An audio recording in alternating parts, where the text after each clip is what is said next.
might want to take that tour out to the Mendenhall. Okay. Let's see if my technology will actually cooperate with me. Okay, good. So when we talk about glaciers, just a little background here, there's essentially two categories. They're all the same thing. One is just bigger than the other. And the continental glacier, the Greenland ice field and the Antarctic ice field are examples of continental glaciers. At one time, northern half of North America was covered in continental glaciers during the last ice age, the Wisconsin ice field. The second type is what we're left now with. Some of it is disappearing rather quickly, and that's called the alpine or valley glaciers. So those two words are interchangeable.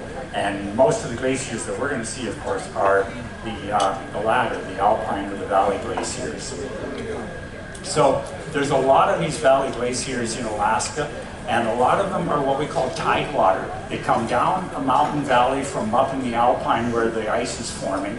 They flow down into the ocean. Of course, the ocean is tidal, so they call them tidewater. And then they break off there and melt in the water and so on.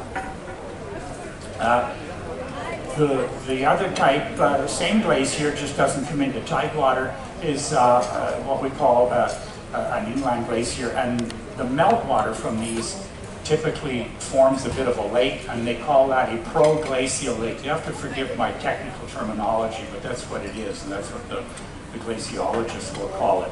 And here you see a proglacial lake. The Mendenhall is like that as well. It goes into a lake, and people kayak around on it and so on, and the trail out to the Nugget Falls follows the shoreline, so it's nice and level. And you can see here, eventually the water builds up, breaks it through the soil dam and flows out over it, and sometimes drains the lake.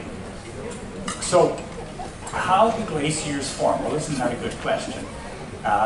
There's a lot of things that you have to sort of wrap your head around when you talk about glacial ice and how ice moves. Snow falls in places, in high places where it seldom melts. You get up into the really high elevation alpine, and it can snow every day of the year up there, and it never melts, and it just keeps building up and building up.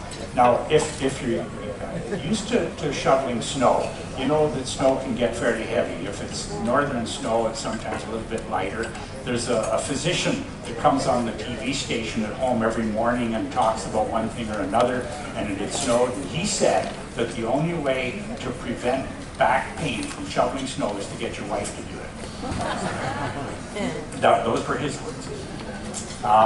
So snow can get heavy, and if it just keeps on snowing and snowing and snowing and piling up, eventually the snow keeps on compacting and turns into ice. Now here you see a glaciologist. He's got a hollow coring tool there, and all he's doing is sawing a hole into the ice and taking your core out and weighing it to determine water content and so on. So here we have a little diagram of how the ice actually is formed, and it's a little simplified. We get those beautiful little snowflakes coming down. You know, they say that no two snowflakes are the same, but I'm not sure I believe that. I haven't found two that are different or the same, but there must be. So we get these light little snowflakes falling, and if they just keep on falling and more packing down on it, it becomes a little bit more compacted and compressed, and the snowflakes start to drive the air out in the spaces between themselves. And if you're a skier, in the spring particularly, you'll know about what we call it corn snow, and it becomes granular, and sometimes it's a little hard to ski on, wants to hit the brakes on you. And the snowflakes basically just kind of conglomerate together. And the more pressure you put on it, as it continues to snow and continues to snow, over years and years and years, the stuff piles up and compresses. Now, if you've thrown snowballs, if you take a ball of snow and pack it down really hard, and I mean really, really hard, and keep working it, what happens to it? It gets hard as a rock, doesn't it? When you throw that, now you can do some real damage, right? It's wonderful.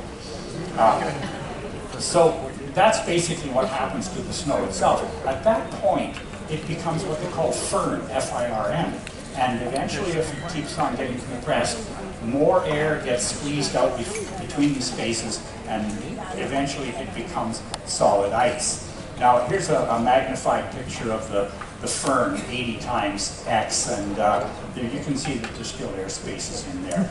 And here's a photo of some icy corn snow. And again, there's still some air spaces there. But if you start squeezing that harder, then the ice marries itself together and expels the air, and pretty soon you've got a solid block of ice. That's not glacial ice, of course. And then you buy one of those blocks if you do ice carving, and so on. So we know ice